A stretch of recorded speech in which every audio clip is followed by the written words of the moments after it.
اللہ تعالیٰ نے اہل ایمان کی صفات سے کی ہے کہ جو ایمان والے لوگ ہیں نا، جن کا آخرت پر ایمان ہوتا ہے، تم ان کے اندر کچھ کوالٹیز دیکھو گے، دیکھنے سے نظر آئیں گے ان کے اندر یہ صفات ہیں۔ وہ صفات میں بیان کر کے آگے چلتا ہوں۔ قد افلح المؤمنون، فرمایا مومنین کامیاب ہو گئے، فلاح پا گئے۔ کیسے کامیاب ہوئے یہ آگے آ رہا ہے۔ الذین هم فی صلاتہم خاشعون، یہ وہ لوگ ہیں جو اپنی نمازوں میں خشوع پیدا کرتے ہیں۔ سب سے پہلے ایمان لانے کے بعد اپنی نماز کو ٹھیک کرنے کی ضرورت ہے، خشوع پیدا کریں۔ آج جب نماز ٹھیک کرنے کی طرف جاتے ہیں تو اختلافی مسائل کے جھگڑوں میں پڑے جاتے ہیں کہ رفع الیدین کے ساتھ پڑھیں کہ بغیر رفع الیدین کے پڑھیں، ہاتھ باندھ کے پڑھیں کہ ہاتھ چھوڑ کے پڑھیں۔ صحابہ کرام میں یہ تمام قسم کی نمازیں موجود تھی۔ رفع الیدین سے پڑھنے والے بھی تھے، اور امام بخاری کے شاگرد امام ترمذی کہتے ہیں رفع الیدین سے نہ پڑھنے والے بھی بہت سارے صحابہ تھے۔ امام ترمذی کا بیان ہے ترمذی میں، اور روایات سے بھی ثابت ہے۔ تو ان لوگوں میں زور سے آمین بھی تھی، آہستہ آمین والے بھی تھے، رفع الیدین والے بھی تھے، بغیر رفع الیدین والے بھی تھے، لیکن ان کی نمازوں میں چاہے رفع الیدین کے ساتھ ہو یا بغیر رفع الیدین کے ہو، خشوع و خضوع سب میں مشترک تھا۔ آج رفع الیدین کرنا یا نہ کرنے کے پھڈے تو بہت پتہ ہوتے ہیں، نماز سے خشوع کیا ہے، شارٹ ہے۔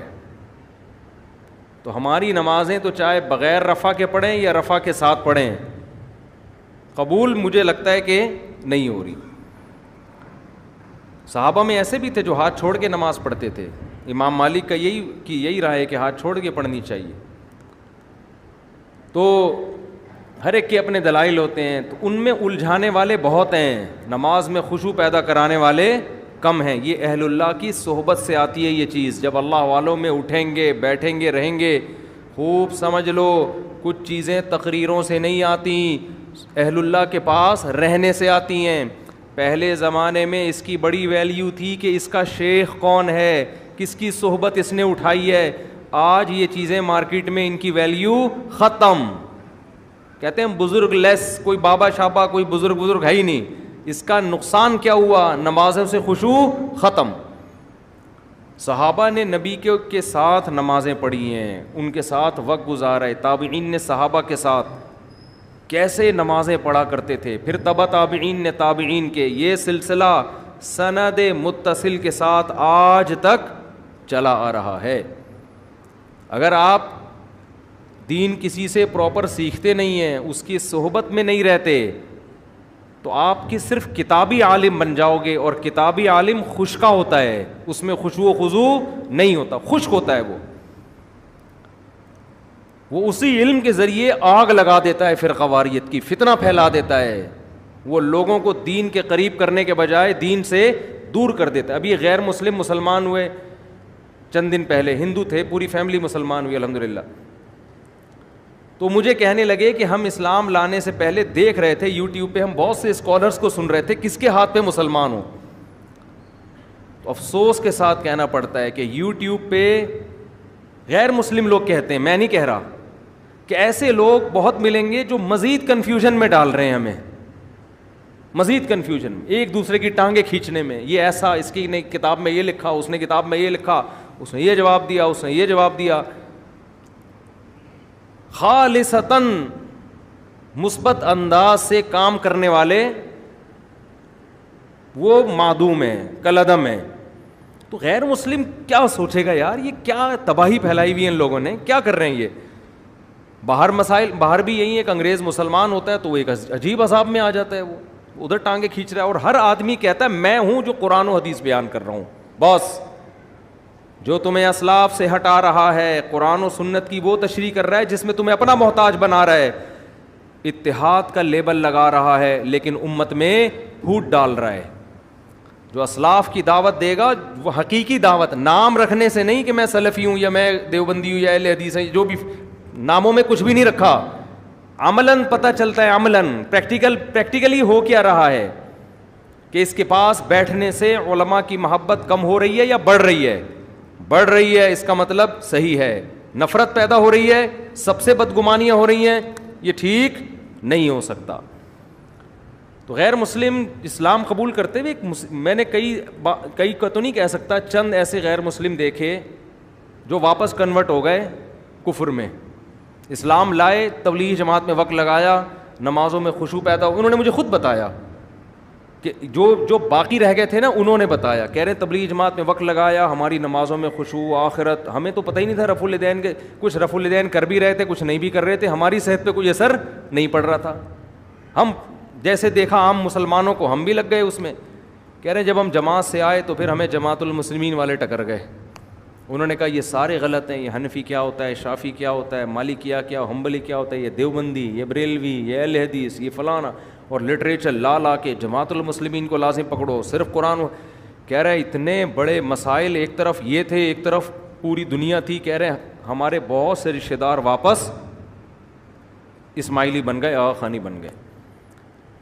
تو میں یس کر رہا تھا صحابہ کرام میں قدر مشترک کیا تھی؟ ان کی نمازوں میں خشوع تھا، جو آج مارکیٹ میں شارٹ ہے. ہاتھ باندھنے میں بڑا اختلاف تھا صحابہ کرام کا. ہاتھ باندھنے میں خوب سمجھ لو، یہاں ہاتھ باندھنا سینے پہ، کوئی صحیح حدیث کسی کے پاس نہیں ہے. دعوے کرنے والے بہت ملیں گے، اور یہ جو احناف دعویٰ کرتے ہیں کہ ناف پہ ہاتھ باندھے جائیں گے، اس کے بارے میں بھی مرفوع روایت ہمارے علم میں کم از کم کوئی صحیح روایت موجود نہیں ہے، کسی کے پاس بھی نہیں ہے. اس بارے میں ہر مجتہد نے اجتہاد کیا ہے، 2-3 حدیثوں کو جمع کر کے اپنی رائے قائم کرنے کی کوشش کی ہے. امام ابو حنیفہ کا اپنا ایک انداز ہے، انہوں نے 3-4 روایات کو جمع کر کے ایک کیفیت وضع کی ہے. امام شافعی کا اپنا انداز ہے، انہوں نے ایک روایت کو فوکس کیا، اس روایت کے مطابق فتویٰ دیا. تو جو اس میں جزم کے ساتھ کہتا ہے نا یہ طریقہ صحیح ہے باقی غلط ہیں، وہ 100% غلط کہہ رہا ہے. تو دعوے کرنے والے آپ کو بہت ملیں گے، اور ان لوگوں میں سب سے بڑا عیب یہ ہے کہ جب یہ دعویٰ کرتے ہیں نا، ہم کیا کرتے ہیں، کسی نے دعویٰ کیا نا یہ صحیح حدیث ہے، ہم کیا کرتے ہیں نیچے کمنٹس میں حدیث کا ضعیف ہونا ثابت کرتے ہیں ڈسکرپشن میں کہ دیکھو یہ غلط کہہ رہا ہے. وہ کمنٹ کیا کر دیتے ہیں، اڑا دیتے ہیں. اس کا مطلب اندھی تقلید کون کر رہا ہے؟ آپ کر رہے ہیں کہ اس کی سن رہے ہیں، نیچے ڈسکرپشن میں کوئی اگر اس کا جواب دے رہا ہے تو وہ کیا کر رہے ہیں، اڑا رہے ہیں. تو یہ سب باتیں ہوتی ہیں کہ ہم لوگوں کو کسی کا مقلد نہیں بناتے، ہم ڈائریکٹ قرآن حدیث کی بات کرتے ہیں، صرف باتیں ہیں. حقیقت میں یہ لوگوں کو اپنا مقلد بنا رہے ہوتے ہیں کہ صرف ہماری سنو. کہتے یہ ہیں کہ سب کی سنو، لیکن عمل کیا ہے، کسی کی مت سنو. ورنہ آپ جو ڈسکرپشن میں جب ہم یا کمنٹس میں جب کوئی لنک دیا جاتا ہے اس کے جواب کا تو اڑاتے کیوں ہو؟ تو میں آپ کو یہ بار بار یہ باتیں اس لیے بتاتا ہوں کہ اس زمانے میں دین کے نام پہ چورن بیچنے والے مارکیٹ میں بہت ہیں. تو قرآن کیا بیان کر رہا ہے اس کو فوکس کرو. الذین هم فی صلاتہم خاشعون، فرمایا اہل ایمان اپنی نمازوں میں خشوع پیدا کرتے ہیں. والذین هم عن اللغو معرضون، جو کامیاب لوگ ہیں وہ لغو سے اعراض کرتے ہیں. لغو کا کیا مطلب؟ وہ باتیں جن کا نہ دین کا کوئی فائدہ اور نہ آخرت. ٹائم ویسٹنگ، لغو میں ٹائم ویسٹنگ بھی داخل ہے، وہ موضوعات بھی داخل ہیں جن کا ہم سے قیامت کے دن سوال نہیں ہوگا، وہ امت کے لیے اہم نہیں ہے. آپ اہم چیزوں کو چھوڑ کر غیر اہم میں لگ جاؤ، یہ بھی لغویات ہیں. میں نے اپنے شیخ مفتی رشید احمد صاحب رحمہ اللہ کی صحبت میں 7-8 سال لگائے، بالکل چپک کے ایسے. نماز بھی 3 سال پڑھائی میں نے. ہفتے میں 1 دن ہم گھر میں آتے تھے. کتنے بڑے اللہ والے بزرگ تہجد میں اتنی لمبی لمبی نمازیں پڑھتے تھے، روتے تھے. اللہ نے علم اتنا دیا تھا. کئی سال صحیح بخاری پڑھائی انہوں نے دارالعلوم کرنگی میں. حضرت مفتی تقی عثمانی صاحب جو اتنے بڑے عالم جن کے ائمہ حرمین قدر کرتے ہیں، عزت دیتے ہیں، یہ ہمارے شیخ مفتی رشید احمد صاحب کے شاگرد ہیں. 7 سال پڑھا ہے انہوں نے حضرت سے. فتوے کا کام مفتی رشید احمد صاحب رحمہ اللہ نے حضرت اقدس حضرت مفتی تقی عثمانی صاحب اور حضرت مفتی رفیع عثمانی صاحب کو سکھایا. کتنے بڑے عالم. میں نے 7-8 سال میں ایک مرتبہ بھی یزید کا مسئلہ ان کی زبان سے نہیں سنا. نہ جنگ جمل سنی، نہ جنگ صفین سنی، نہ یہ سنا کہ ان دونوں میں کون حق پر تھا کون باطل پر تھا. پریکٹیکل کام. جو کسی نے پوچھا بھی حضرت یزید, انہوں نے کہا بھائی تم سے قیامت کے دن یزید کے بارے میں سوال نہیں ہوگا. قرآن جگہ جگہ کہہ رہا ہے تلک امۃ قد خلت, یہ لوگ تھے گزر گئے, لہا ما کسبت ولکم ما کسبتم, انہوں نے جو کیا ان کو قیامت میں اس کا بدلہ مل جائے گا. اچھا کیا اچھا ملے گا, برا کیا لعنت ہوگی ان کے اوپر.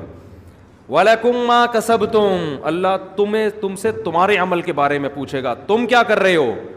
اپنا عمل زیرو, اور تقریریں دیکھو یار بیٹھ کے.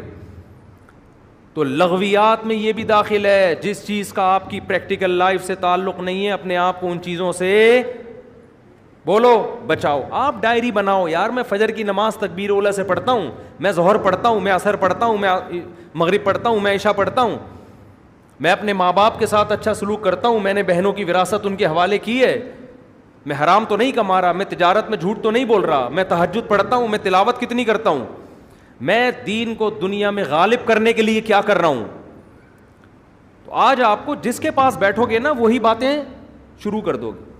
پنجاب میں حیات ممات کے مسئلے میں اتنا الجھے ہیں لوگ, اتنا الجھے ہیں کہ اچھے اچھے ایک جماعت کے طلباء آپس میں لڑ پڑے ہیں.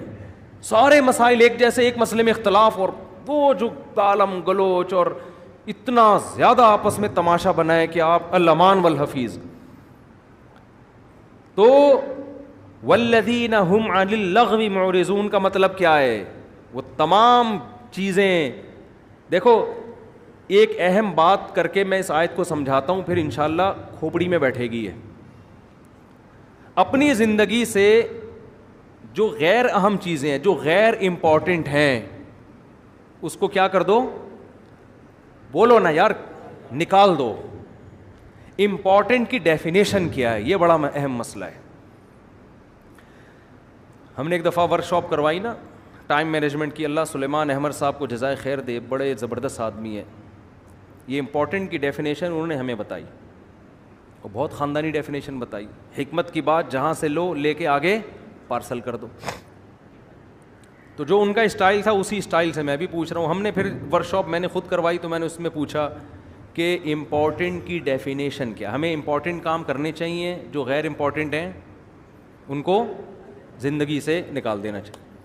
اب امپورٹنٹ کی ڈیفینیشن کیا ہے؟ اب ہم جب لوگوں سے پوچھتے ہیں بہت اہم, موسٹ امپورٹنٹ, اس کو امپورٹنٹ کہتے ہیں, ٹھیک ہے نا. بہت اہم کام جو بہت ضروری ہو. ابے یہ تو ضروری امپورٹنٹ, یہ تو آپ الفاظ بدل رہے ہیں نا. امپورٹنٹ کی ڈیفینیشن یہ ہے کہ آپ کا جو ہدف ہے نا, جو چیز آپ کو اس ہدف میں پہنچانے کا ذریعہ بنے, وہ کام امپورٹنٹ ہے. اور جو اس ہدف تک سے روکنے کا ذریعہ بنے وہ نقصان دہ آپ کے لیے. وہ کیا ہے؟ وہ جو وہاں تک روکنے کا ذریعہ بنے نا, وہ کیا ہے؟ جو اس میں نقصان کا ذریعہ بنے ہدف تک پہنچانے کا, وہ غیر امپورٹنٹ ہے. اب دیکھو آپ کے پاس ٹائم کم ہے, زندگی محدود ہے, آپ کا ایک ہدف ہے اللہ کی رضا. مسلمان کا اصل ویژن کیا ہوتا ہے؟ اللہ کی رضا, جنت ہے. اس ویژن کو حاصل کرنے کے لیے چھوٹے چھوٹے ویژن بنانے پڑتے ہیں. جنت تک پہنچنے کے بہت سے طریقے ہیں نا. بھائی ایک آدمی صبح پڑھا ہوا ہے, اسکول نہیں جا رہا. کیوں نہیں جا رہا؟ بھائی میرا ہدف ہے اللہ کو راضی کرنا, میرا ہدف تعلیم ہے ہی نہیں, میں اسکول نہیں جاؤں گا. اس کو بولو کما کے لا, کہہ رہا ہے میں کماؤں گا نہیں, میں کمانے کے لیے پیدا نہیں ہوا, میں کس کے لیے پیدا ہوا ہوں؟ اللہ کے لیے. بعض لوگ ایسے اللہ کا لفظ بڑھ کے نا بول رہے ہوتے ہیں. یہ میں اللہ کا لفظ اس لیے بولتا ہوں, ایک پرویزی تھا منکر حدیث, ہم جب بھی اس کے پاس جاتے نا ہمیں الو بنا رہا تھا. وہ کہہ رہا ہے ہم قرآن کو مانتے ہیں, قرآن کو. تو یہ اللہ کا لفظ بڑے جلال سے بولتا تھا, جو ایک دم ہمارے دل دہل جائیں گے, یا تو بڑا نیک آدمی ہے. تو رب العالمین نے فرمایا. تو یہ نا منہ بھر بھر کے ٹوپیاں بہت کراتے ہیں. تو خیر, تو اب وہ نہ پوستی آدمی, نہ وہ اسکول جا رہا ہے, نہ وہ کالج جا رہا ہے, نہ وہ ایجوکیشن میں بڑھ رہا ہے آگے, نہ وہ کم بخت بزنس کی طرف توجہ دے رہا ہے. جب اس سے پوچھا جائے, کہہ رہا ہے میرا ہدف بزنس ہے ہی نہیں. لوگ کہتے ہیں بھائی کم بخت تیری شادی کیسے ہوگی جب تو کمائے گا نہیں, کھائے گا نہیں. تو کہہ رہا ہے میرا ہدف شادی نہیں ہے, میرا ہدف ہے اللہ کی رضا. صحیح کہہ رہا ہے غلط کہہ رہا ہے؟ الو بنا رہا ہے. ابے اللہ کی رضا کے لیے تو دنیا میں کچھ کرنا تو پڑے گا نا. یوسف علیہ السلام نے مصر کی وزارت قبول کی، کس کے لیے؟ اللہ کی رضا کے لیے. بادشاہ بن گئے مصر کے، کس کے لیے؟ اللہ کے لیے. تو اللہ کی رضا کے لیے جتنا دنیا میں آپ آگے جا سکتے ہو، کیونکہ جو آدمی دنیا میں جتنے اونچے مقام پہ جاتا ہے اتنی بڑی معاشرے میں وہ تبدیلی لا سکتا ہے. تو آپ نہیں جائیں گے، برے لوگ آگے چلے جائیں گے، تو کمپٹیشن ہے، تو کچھ تو کرنا ہے نا. تو اس کو وہ ایک ہدف بنانا